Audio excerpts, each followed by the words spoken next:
Hi everyone. Today I just want to discuss a small quick topic on memory. So memory formation, how it's getting formed, and what is actually memory is, and a little bit of information beyond that. Okay. So now, so the topics which I'm going to quickly discuss is about what is memory, and their classifications, and where they are stored in your brain. Okay, now going to the memory definition. So basically memory is of classified like they are explained in various different forms. The simplest forms which I just felt to explain in here is the 3R. Okay, the first R is for recalling, the second is for recognizing, and third is for relearning. All these are in or represents the way in which we will be remembering which had happened before or which we learned before. Okay, through these 3 R's only we will be recalling something, and that's the way the stored thing will be coming into your remembrance, and that is called memory. Okay, so that's the thing. So memory is nothing but when you recall it which had happened before, or when you recognize it, when you see it something, and that through that you will remember something. So or if you learn, or if you read something, if you get to remember something, that's the way memory comes. Okay, so now the second thing is how they are classified. So the best model which I found that is like mostly followed by everyone is the Atkinson and Schifrin model that I'm going to explain here. So the memory is being basically classified as short-term memory and long-term memory. So the word itself, it's like self-explaining.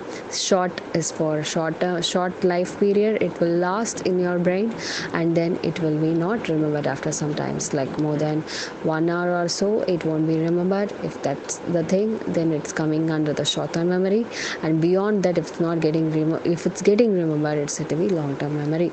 So before going to the explanation of long-term memory classifications, I just want to explain 3 different classifications of sensory memory. The first is iconic memory. So iconic memory is nothing but, now you can see something here. So this is the shape, and in that shape you can see the color as well. So if you could able to recognize something because you have learned that this is the triangle which is green colored, so that you will be able to say only when you have learned something, and that learning you have done through the way you see and the way you hear. Okay, so the first way which you are able to see is the green color is through your eye, that comes through the sensory memory of your eye is the coming under the category of iconic memory. And when you hear it, that it's green color, the word greening goes into the ear and you will remember it, that's the echoic memory. And haptic memory is like if you touch something and if you feel something, and that through that if you get a memory, it's got to be haptic memory. Okay, that's it. So these are the 3 different categories, the way your sensory neurons, sensory receptors get activated, and that's the way it's getting stored in your brain. So now this long-term memory is basically classified into two types. Okay, it's explicit memory and implicit memory. Explicit memory, the word itself explains, it's learned through outside, that's like through outside environment. If you learn it and if you gather them into your mind consciously, specifically the word you have to remember is consciousness. So you does that, and when you want to recall it, you have to recall it and remember it. That's the way it's working. So it's like explicit memory. Whereas implicit memory, the way that you learn will be going into your brain and getting stored for long term unconsciously, and that recalling that you does, it's not without your consciousness. So in that way you will be recalling something. For example, if you learned bicycling once, and if you could able to retrieve the learning ability again when you start doing the cycling itself, that's coming under the category of implicit memory. So now in that explicit memory, it is the declarative memory, that's like you have to remember it and then you have to tell.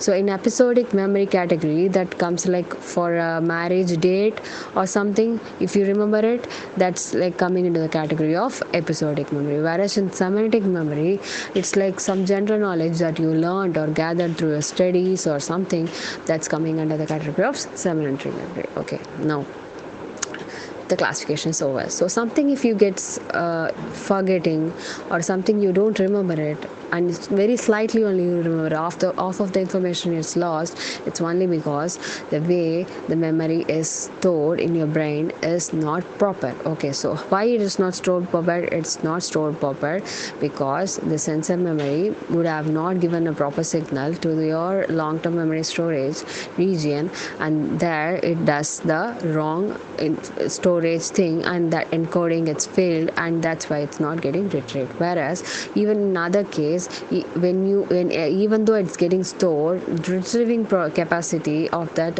memory, if that is lost, in that case also you couldn't able to recall it completely. So this is the way you are forgetting something which has happened before and you couldn't able to remember it back. Okay, now, so where it is all storing it in your brain, that's the most important thing that everyone should know, because nowadays in this technology we could be able to know the computer things where it's getting stored, whereas in a human being we couldn't able to know or recognize it. So first we have to know that also. Okay, so where it is getting stored. Okay, now the prefrontal region, which is it's represented here green in color, is the region usually develops at last. Okay, it only when we becomes adult, this region gets completely developed, whereas in children's it won't get completely developed, and in children's they are not getting developed much. So recognizing something or remembering something will make it like a poor get mixed with your poor remembrance, and that poor remembrance make you to construct some constructed memories in children. So when you ask a question, they will develop something new and they will answer it with a constructed memory that won't really happen, or that in reality wouldn't have happened, but they will be constructing something imaginary and they will be mixing up with the things which had happened earlier, and they will be telling it. It's only because their prefrontal cortex is not developed and they will be constructing something which is not real, which is false, and they will be illustrating the answer. So another interesting thing is, in aged people, this prefrontal lobe get diminished and their size get reduced, and that's why their ability to recall few things also getting reduced even in aged people. So that's why this this thing happens in aged people as well. So another thing is implicit memory and explicit memories. These two different types of memories are getting stored in two different regions. That is the most interesting and important thing that we all have to remember.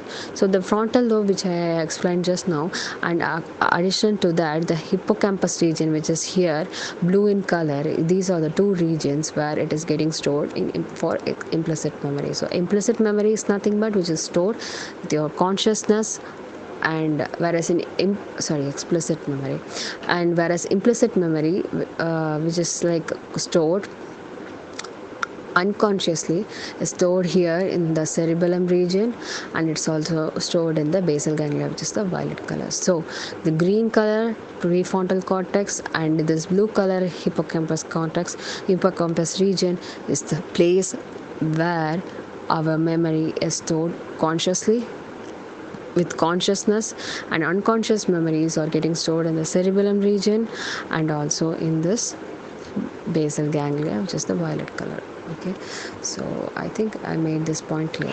And another thing, when we are getting stressed, the most affected region or most responding region is the amygdala. So when you are getting stressed, this amygdala gets activated. It will react to the prefrontal region and hippocampus. It will get the information of the prior memories which has got stored, and then it will be giving you to react. So how to react? It will be regulating, and according to a particular situation or according to the previous memory, it will gather the information from these two regions and it will make you to respond to the situation. So even in hippocampus region, so hippocampus has many important things, and it is well known for its function.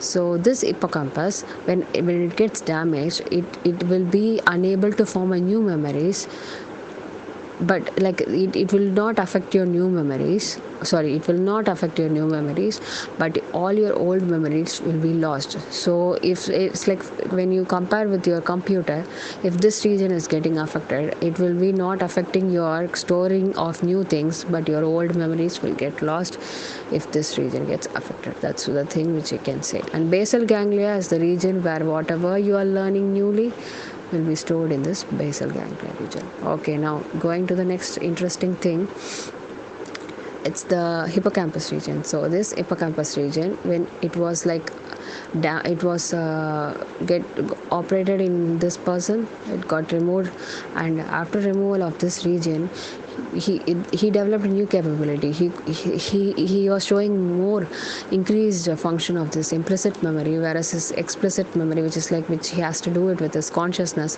got lost in this patient. So the infantile memory infantile amnesia that I told earlier, the frontal lobe is the last region to develop, and that's why they will develop this infantile amnesia, which I told earlier. They will be developing stories when they answer to something. So now next is the retroactive interference and sleep related memory consolidation. So yeah, hippocampus, which is it was reported for its activation only more during the night hours. So when you sleep, during the sleep hours, whatever you learned will be released from the hippocampus, and it will be stored in a long-term storage. So that region of storing capacity in the hippocampus, it's more activated, and for storing them for a long term, that happens in your night, will be regulating your memory consolidation. It's like storing capacity of some memory for long term.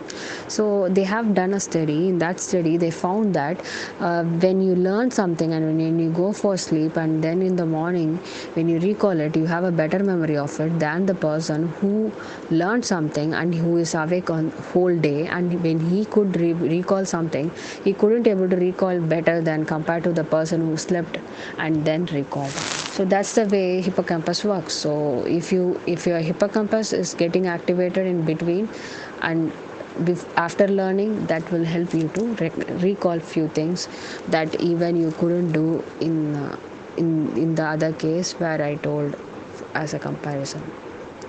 Thank you.